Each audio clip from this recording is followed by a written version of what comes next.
क्या हुआ और हम वृंदावन पहुंचे थे। अब वृंदावन में आपको बता दूं कि गौरक्षकों के द्वारा एक सम्मेलन रखा गया था और सम्मेलन तुलसी तपोवन एक गौशाला है जिसे कौशिक जी महाराज के द्वारा संचालित किया जाता है और वही कौशिक जी महाराज मेरे साथ में है और इनसे जानेंगे कि किस तरीके का प्रोग्राम था गौरक्षकों के द्वारा और महाराज जी श्री के द्वारा और क्या संदेश महाराज श्री के द्वारा दिया गया है। महाराज जी पहले तो बहुत बहुत स्वागत है आपका समाचार टाइम 24 में।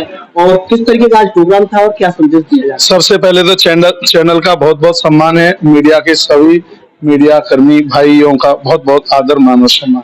आज गौती तुलसी तपोवन गौशाला में गौरक्षा दल के तत्वावधान में एक बहुत बड़ा आयोजन रखा हुआ है और उसके आधार में यही बात है हर प्रकार से गौ माता की रक्षा होनी चाहिए और यह हम प्रेरणा किसानों के पास तक पहुंचा रहे हैं, हर गौ भक्त के पास तक पहुंचा रहे हैं। जब तक सब इकट्ठे नहीं होंगे तब तक गौ रक्षा होगी नहीं। बहुत शांतिपूर्वक लोगों को ये बात समझाई जाएगी कि गौ माता में संपूर्ण देवता वास करते हैं।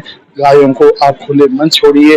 जब आप गायों को खुला छोड़ देते हैं उनका दूध निकाल करके तो वह जो तस्कर हैं गाय के वो गैया को उठा करके ले जाते हैं, उसमें हम भी उसके एक बिल्कुल अपराधी। तुलसी तपोवन गौशाला ने तो संकल्प लिया और यहाँ 1 लाख गायों के लिए बड़ी जोर से निर्माण चल रहा है। आजकल हम यहाँ से मध्य प्रदेश तक 9,500 गायों की व्यवस्था की है।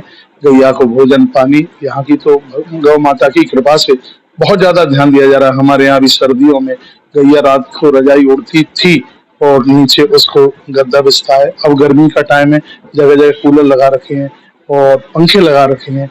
तो मैं तो ये सोचूंगा कि गौशालाओं में तो सिर्फ हमें प्रेरणा ही मिल सकती है। जब तक कृषक गाय को नहीं पालेगा तब तक मुझे लगता है कि गौ माता की रक्षा नहीं हो पाएगी। इसलिए इस सम्मेलन के द्वारा मैं भी आप सभी को आग्रह पूर्वक निवेदन करना चाहूंगा। मैं आयोजक नहीं हूँ इस कार्य का, हाँ गौशाला में कार्यक्रम हो रहा है, इसका जो खर्चा है गौशाला ने वहन किया है।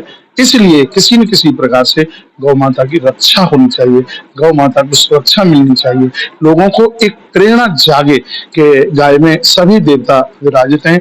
कृषकों के पास तक ये बात पहुंचाएं, साधुओं के पास तक ये पास पहुंचाई जाए।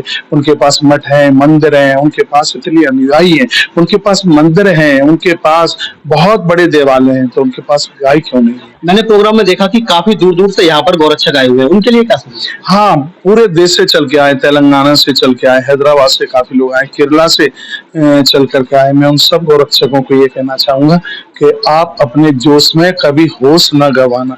कभी कभी जोश में जवानी में लोग होश भी गवा बैठते हैं और कभी वो सामने वाला उसका दोषी नहीं होता और वह दंड का भागीदार हो जाता है। इसलिए सभी गौरक्षकों को इस बात के ऊपर जरूर ध्यान देना चाहिए। पहले उनको समझाया जाए, बताया जाए और सब यदि समझदारी के साथ में इस कार्य को आगे के लिए बढ़ाएंगे तो मैं सभी गौरक्षकों को कहना चाहूंगा, गौ सेवकों को कहना चाहूंगा कि गौ माता का आशीर्वाद लेकर के आप चले और आपकी वजह से गौ माता को सुरक्षा मिल रही है तो कभी किसी निर्दोषी को कहीं कोई दंड न मिल जाए। धर्म की नगरी और संतों की नगरी वृंदावन है और मैंने देखा है कि काफी गौशालाएं यहाँ संचालित हैं ब्रज क्षेत्र में। उसके बावजूद भी जो आवारा गौवंश है वो रोड और सड़कों के किनारे देखा जाता है। हाँ, उसी के लिए तो ये बात मैंने बोला है। हम लोग बड़ा कदम उठा रहे हैं लेकिन वो दूध निकाल करके गैया को छोड़ देते हैं। उसी के लिए मुझे ऐसा लगता है। नहीं, मैंने देखा आपकी गौशाला में बड़ी अच्छी व्यवस्था है, तो यहाँ आवारा गौवंश हाँ, मैं बोल रहा हूँ ये बात।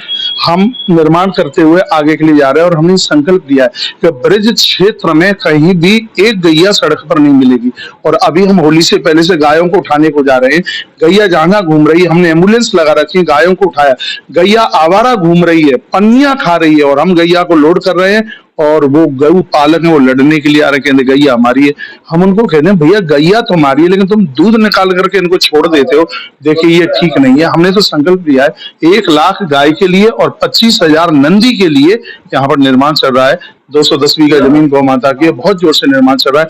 और मैं तो कहूंगा जो कृष्ण भक्त है वो गाय को बचाइए और शंकर का भक्त है तो नंदी को बचाइए। खाली प्रतिमा को नहलाने से कुछ नहीं होगा। तो आपने देखा कि महाराज श्री मेरे साथ थे और उन्होंने काफी अच्छी बात कही कि काफी बड़ा निर्माण इनके द्वारा क्षेत्र में किया जा रहा है इस जगह पे आवारा गौवंश के लिए। देश धर्म का नाता है, हमारी माता है। जय गौ माता, जय गौ माता। आज में जान देने के लिए कौन खड़ा है तो देखना, एक भी